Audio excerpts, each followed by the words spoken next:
ഇന്ന് പറഞ്ഞ് നമ്മൾ ചിന്തിക്കാൻ പോകുന്ന സ്ഥലങ്ങൾ അപ്പവും മീനും വർദ്ധിപ്പിച്ച സ്ഥലം. രാത്രികാലങ്ങളിൽ അധ്വാനിച്ചിട്ട് ശിഷ്യന്മാർക്കൊന്നും കിട്ടാതെ യേശു പറഞ്ഞെടുത്ത് വല വീശി നിറയെ മത്സ്യം കിട്ടിയ ആ അനുഭവം നടന്ന സ്ഥലം, പ്രൈമസ് ഓഫ് സെൻറ്റ് പീറ്റർ. ഈ രണ്ട് സ്ഥലങ്ങളെക്കുറിച്ച് നാം ഇപ്പോൾ ചിന്തിക്കുന്നു. തുടർന്ന് സമയം കിട്ടുന്നുവെങ്കിൽ അടുത്ത സ്ഥലത്തെക്കുറിച്ച് പറയുന്നതാണ്. ഈ സന്ദർഭം നാം ഇപ്പോൾ ആയിരിക്കുന്നത് ഇസ്രായേലിൻ്റെ നോർത്ത് സൈഡ്, ഗലീല തടാകം സ്ഥിതി ചെയ്യുന്നതിൻ്റെ ആ ഭാഗമാണ്. കഴിഞ്ഞ ദിവസം നമ്മളായിരുന്നത് കപ്പർനഹൂമിനെ കുറിച്ചായിരുന്നു. കപ്പർനഹൂം ഗലീല തടാകത്തോട് ചേർന്ന് കിടക്കുന്ന സ്ഥലമാണ്.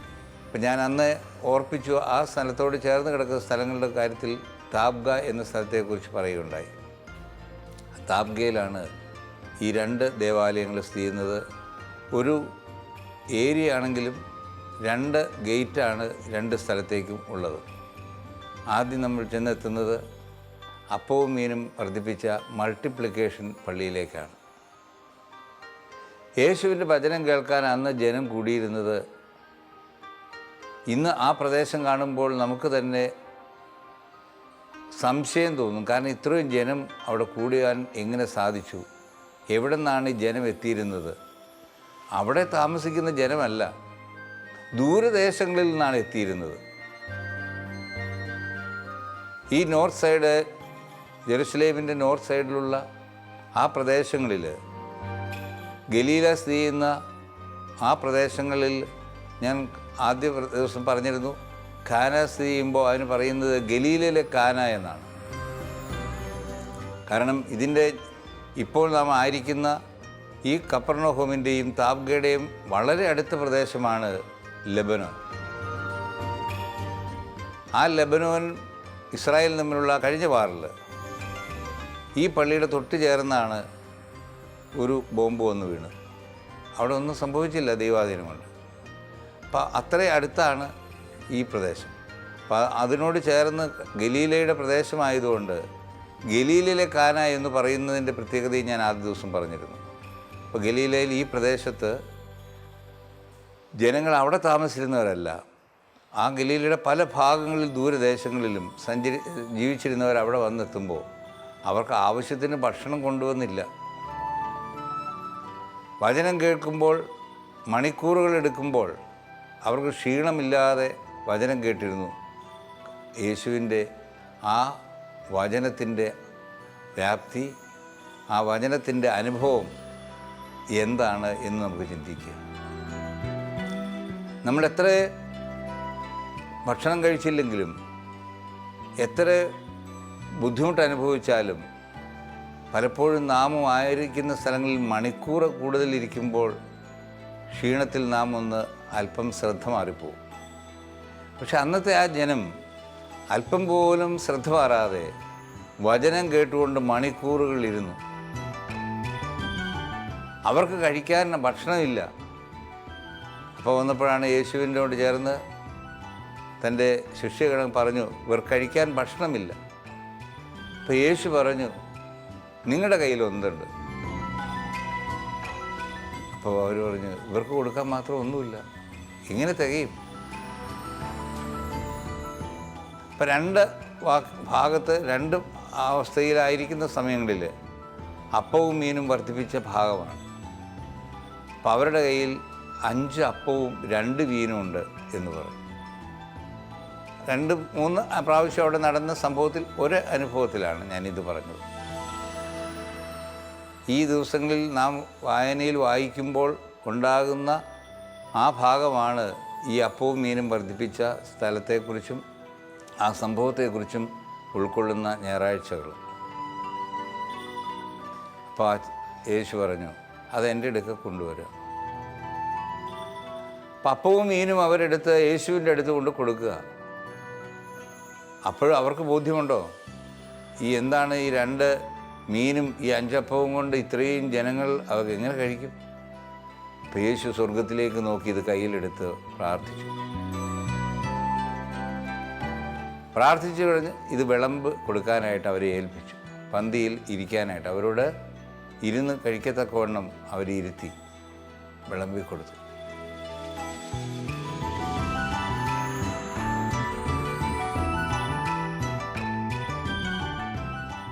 പ്രിയമുള്ളവരെ, അവർ ഭക്ഷിച്ച് തൃപ്തരായെന്ന് മാത്രമല്ല, അത് വർദ്ധിച്ച് ഭക്ഷിച്ച് തൃപ്തരായതിന് ശേഷം വേറെ കുട്ടകളിൽ നിറച്ച് സൂക്ഷിച്ചു അടുത്ത സമയത്തേക്ക് വേണ്ടി. അപ്പോൾ ആ സംഭവമാണ് അപ്പവും മീനും വർദ്ധിപ്പിച്ച ഭാഗത്ത് ഉള്ള മൾട്ടിപ്ലിക്കേഷൻ പള്ളി. ഈ പ്രദേശങ്ങളൊക്കെയും പിന്നീട് കണ്ടെടുത്ത് സൂക്ഷിക്കപ്പെട്ടിരിക്കുമ്പോൾ ഓരോ അനുഭവങ്ങളോട് ചേർന്ന് കണ്ടെടുത്ത സ്ഥലങ്ങളിൽ ആയിട്ടാണ് പള്ളി പണിതിരിക്കുന്നത്. ഒരുപക്ഷെ അങ്ങോട്ട് അല്പം മാറ്റങ്ങൾ സ്വാഭാവികമായിട്ടുണ്ടാകാം. എന്നാൽ അന്ന് യേശു ഇരുന്ന് പ്രാർത്ഥിച്ച് ഒരു പാറ കണ്ടെടുത്തതും ആ പാറ നിലനിർത്തി ആ പള്ളി പണിതിരിക്കുന്നതുമാണ്. ആ പള്ളിയുടെ വോൾട്ടറിൻ്റെ ഭാഗത്ത് ആ പാറയുടെ ഭാഗത്ത് ഇത് ഓർമ്മപ്പെടുത്തുവാൻ തക്കവണ്ണം അപ്പവും മീനിൻ്റെയും ചിത്രവും അവിടെ കാണാം. കൊട്ടയ്ക്കകത്ത് അപ്പവും മീനും വെച്ച് ചിത്രം അവിടെ വെച്ചിട്ടുണ്ട്. ഇത് ഓർമ്മപ്പെടുത്താനാണ്. അപ്പം ആ പള്ളിയുടെ പേരാണ് മൾട്ടിപ്ലിക്കേഷൻ പള്ളി. അപ്പം ആ പള്ളിയിലേക്ക് കയറിപ്പോകുമ്പോൾ ഞാൻ കഴിഞ്ഞ ദിവസം ഓർപ്പിച്ചതുപോലെ വോൾക്കാനിക് സ്റ്റോൺ, അങ്ങനെയുള്ള കല്ലുകൾ അവിടെ പ്രധാനപ്പെട്ട പലതും കണ്ടെടുത്ത് ചില പ്രധാന ഭാഗങ്ങൾ അവിടെ സൂക്ഷിച്ചിട്ടുണ്ട്. അതിൽ നമുക്ക് ഏറ്റവും കൂടുതൽ ആ സൂക്ഷിക്കപ്പെട്ടിരിക്കുന്നതിൽ കാണുന്നത് യേശുവിൻ്റെ കാലത്ത് ക്രൈസ്തവ സഭയിലേക്ക് വരുന്ന ആളുകളെ സ്നാനപ്പെടുത്തുന്ന കല്ല് അവിടെ വെച്ചിട്ടുണ്ട്. യേശുവിൻ്റെ ഉപയോഗിച്ചിരുന്ന കല്ല് വലിയൊരു പാറയുടെ കല്ലാണ്. ആ വലിയൊരു പാറക്കല്ല് അത് മാമോദീസ തൊട്ടിയാക്കി സൂക്ഷിക്കപ്പെട്ടിരിക്കുന്നത് ഇന്നും അത് അന്നത്തെ യഹൂദജനം യേശുവിലായിത്തീർന്നവർ സ്നാനപ്പെടുന്നുവെങ്കിൽ അന്നത്തെ അനുഭവം കാണത്തക്കവണ്ണമുള്ള ആ മാമോദീസ കല്ല് ആ പള്ളിയുടെ ഭാഗത്ത് കയറി ചെല്ലുമ്പോൾ അവിടെ വെച്ചിട്ടുണ്ട് കാണുവാൻ തക്കവണ്ണം. അത് വലിയ അനുഭവമാണ്. 2000 വർഷം മുമ്പുണ്ടായിരുന്ന ആ കല്ല് ഇന്നും സൂക്ഷിക്കപ്പെട്ടിരിക്കുന്നു. തലമുറകൾ മാറുന്തോറും അത് സാക്ഷ്യമായി അവിടെ സൂക്ഷിക്കപ്പെട്ടിരിക്കുന്നു. ഇവിടെയുള്ള പള്ളികളെല്ലാം ഫ്രാൻസിസ്കൻ സഭയുടേതായിട്ടുള്ള പള്ളികളാണ്. കാരണം അന്ന് ആ സ്ഥലങ്ങൾ കൈവശപ്പെടുത്തിയിരുന്നവരിൽ നിന്ന് പൈസ കൊടുത്ത് വാങ്ങി. ആ പൈസ കൊടുത്ത് വാങ്ങിക്കുവാൻ അന്ന് സഭയ്ക്ക് അല്പം കഴിവുണ്ടായിരുന്നത് ഫ്രാൻസിസ്കൻ സഭയാണ്. ആ സഭ നേതൃത്വം കൊടുത്തതുകൊണ്ട് ആ സ്ഥലങ്ങളെല്ലാം വാങ്ങിച്ച് പള്ളിയും പണിത് എല്ലാം സൂക്ഷിക്കപ്പെട്ടിരിക്കുന്നതുകൊണ്ട് ഇന്ന് ചെല്ലുന്ന നമുക്ക് ഓരോരുത്തർക്കും വിശ്വാസികളാണ് പോകുന്നതെങ്കിലും കാഴ്ചക്കാരായി പോകുന്നവരുമുണ്ട്. തീർത്ഥാടനത്തിന് പോകുന്ന 2 രീതിയിൽ പോകുന്നവരുണ്ട്. മനസ്സ് തുറന്ന പ്രാർത്ഥനയോടുകൂടെ പോവും, അതിൻ്റെ അനുഭവം പോകുന്നവർക്ക് കിട്ടുന്നു. രണ്ടാമത് പോകുന്നത് എങ്ങനെയൊക്കെയാണെന്ന് കണ്ടിട്ട് വരാൻ പോകും. അങ്ങനെ കാഴ്ചക്കാരായി വരുന്നവർക്കാണെങ്കിലും വിശ്വാസത്തിൽ പോകുന്നവർക്കാണെങ്കിലും ഇതെല്ലാം സത്യമായിരുന്നു, നടന്നിരുന്ന കാര്യമാണ് എന്ന് ഓർമ്മപ്പെടുത്തുവാനും അത് കാണുവാനും സാധിക്കുന്നു ഇന്ന് ചെല്ലുന്നവർക്ക്. ഈ പള്ളികളിലൊക്കെയും അധിക സമയം ഇരുന്ന് പ്രാർത്ഥിക്കാൻ പറ്റുന്നില്ലെങ്കിലും ചെല്ലുന്നവരവിടെ പ്രത്യേകിച്ച് ഞാനിപ്പോൾ പറയുന്ന മൾട്ടിപ്ലിക്കേഷൻ പള്ളിക്കകത്ത് ചെന്ന് അന്നത്തെ ആ പാറയുടെ ഭാഗം കാണും. അതിൻ്റെ തൊടാൻ അകലെയാണ്, ഓൾട്ടറിൻ്റെ ഭാഗത്താണിത്. അത് കണ്ട് അവിടെ മുട്ടുകുത്തി നിന്ന് പ്രാർത്ഥിക്കും. മെഴുകുതിരി കയ്യിൽ കരുതിയിട്ടുള്ളവർ അവിടെ കത്തിച്ച് പ്രാർത്ഥിക്കും. അല്ല, മെഴുകുതിരി കയ്യിൽ കരുതിയിട്ടില്ല എങ്കിൽ അവിടെ അതിനുള്ള ക്രമീകരണമുണ്ട്.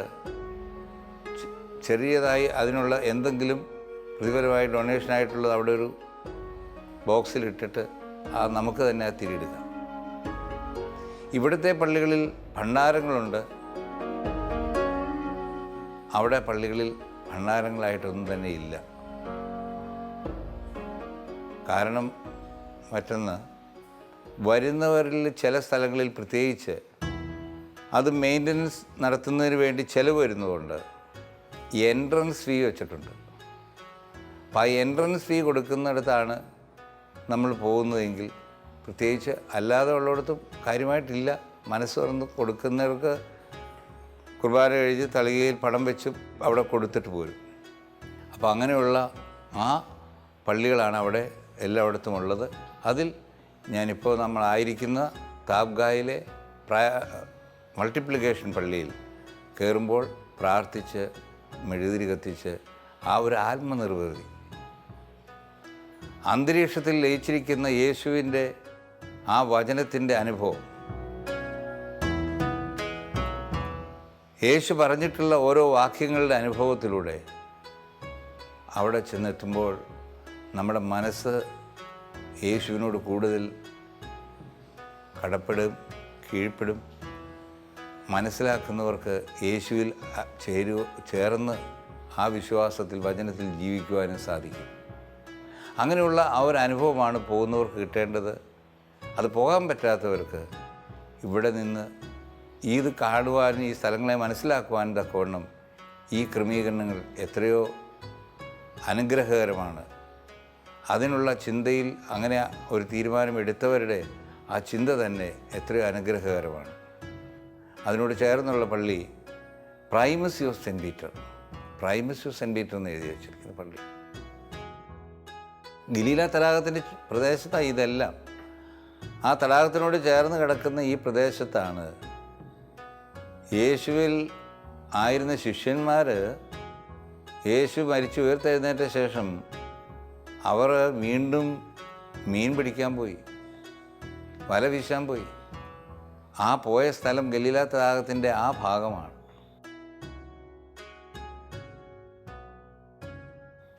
രാത്രികാലങ്ങളിൽ അവർ വളരെ അധ്വാനിച്ചു. ഒന്നും അവർക്ക് കിട്ടിയില്ല. നിരാശരായി. കാരണം എന്താ? യേശുവിലായിത്തീർന്നവർ അങ്ങനെ പോകുമ്പോൾ കിട്ടേണ്ട അനുഭവം കിട്ടാതെ വരുന്നു എന്നുള്ളത് മനസ്സിലാക്കുക. പക്ഷേ യേശു അവരെ വെറുതെ വിടുന്നില്ല. അങ്ങനെ പോകുന്നവരുടെ പിന്നാലെ യേശു കടന്നു ചെല്ലുക. മകനെ, മകളെ, നിനക്ക് എന്താ ആവശ്യം? അറിഞ്ഞ് യേശു അവർക്ക് വേണ്ടി ചെയ്യുന്നു. ഈശോയുടെ ആ പ്രവർത്തനം നടന്ന സ്ഥലമാണ് പ്രൈമസി ഓഫ് സെൻറ്റ് പീറ്റർ.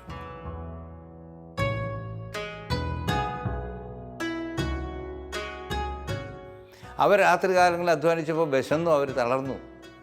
അവരുടെ ക്ഷീണം മനസ്സിലാക്കുന്ന, വിശപ്പ് മനസ്സിലാക്കുന്ന ഈശോ അപ്പവും മീനും ചുട്ട് കരയിൽ കാത്തിരിക്കുകയാണ് ഈ തൻ്റെ മക്കൾക്ക് വേണ്ടി. അത് ഈശോ ആണെന്ന് അവർക്ക് മനസ്സിലാക്കാൻ പോലും സാധിച്ചില്ല, അറിഞ്ഞില്ല ഈശോ ആണെന്ന്. അപ്പോൾ അവരെ കാത്തിരുന്ന യേശു അവരോട് പറഞ്ഞു, നിങ്ങൾക്ക് എന്ത് കിട്ടി? അവർ പറഞ്ഞു, ഒന്നും കിട്ടിയില്ല. യേശു പറഞ്ഞിടത്തേക്ക് അവർ കൊണ്ട് വല വീശി. നിറയെ മത്സ്യമായി അവർ വന്നു. അപ്പോഴാണ് അവർ പത്രോസിന് അത് യേശു ആണ് എന്ന് മനസ്സിലാക്കാൻ സാധിക്കുന്നത്. ആ സംഭവം നടന്ന് അപ്പവും മീനും ചുട്ടുകരയിൽ കാത്തിരുന്ന ആ സ്ഥലം ഈ താബ്ഗയിൽ തന്നെ പ്രൈമസി ഓഫ് സെൻറ്റ് പീറ്റർ എന്ന സ്ഥലം. അപ്പം ശിഷ്യന്മാർ യേശുവിനോട് ചേർന്ന് വിശ്വാസത്തിൽ ദൃഢപ്പെടുത്തിയ യേശു പത്രോസിനെ അവിടെ വെച്ച് പറയുകയാണ്, നീ പാറയാകുന്നു, ഈ പാറമേൽ ഞാൻ സഭയെ പണിയും. അങ്ങനെ പത്രോസിനെ അധികാരപ്പെടുത്തുന്ന ആ സ്ഥലമാണ് പ്രൈമസി ഓഫ് സെൻറ്റ് പീറ്റർ. അവിടെ ചെല്ലുമ്പോൾ പത്രോസിൻ്റെ ഒരു സ്റ്റാച്യു ഉണ്ട്. പള്ളിക്കകത്ത് പഴയ കാലത്ത് കണ്ടെടുത്തതിൻ്റെ ഭാഗങ്ങൾ നിലനിർത്തിക്കൊണ്ട് പണിതിരിക്കുന്ന പള്ളിയുണ്ട്. ആ തടാകത്തിൻ്റെ ഭാഗത്തെ അടുത്ത് ചെന്ന് വെള്ളത്തിൽ തൊട്ട് എല്ലാവർക്കും ആ വെള്ളം ഒന്ന് ദേഹത്ത്, ശരീരത്തിൽ പ്രാർത്ഥനയോടുകൂടെ തൊടാൻ സാധിക്കുന്ന ആ വലിയ തടാകത്തിലേക്ക് ആളുകൾക്ക് ഇറങ്ങിപ്പോയിട്ട് വരാൻ പറ്റും. അങ്ങനെയുള്ള ആ സ്ഥലമാണ് പ്രൈമസി ഓഫ് സെൻറ്റ് പീറ്റർ. ഇപ്പോൾ നമ്മളായിരിക്കുന്ന താബ്ഗയിൽ multiplication, primacy of Saint Peter തുടങ്ങിയ ആ പ്രദേശത്തെ അനുഭവത്തെ ഇത്രയും നേരം നമുക്ക് കാണുവാനും അതിനെ മനസ്സിലാക്കുവാനും സാധിച്ചു. ദൈവത്തിൻ്റെ കൃപ പ്രാർത്ഥനയിൽ നിങ്ങളിൽ നിന്നും എന്നോടും നമുക്ക് പരസ്പരം ലോകത്ത് നടക്കുന്ന പകർച്ചവ്യാധി മീൻ കിട്ടുന്നതിന് വേണ്ടി മുട്ടിപ്പായി ഈശോയോട് പ്രാർത്ഥിക്കാം.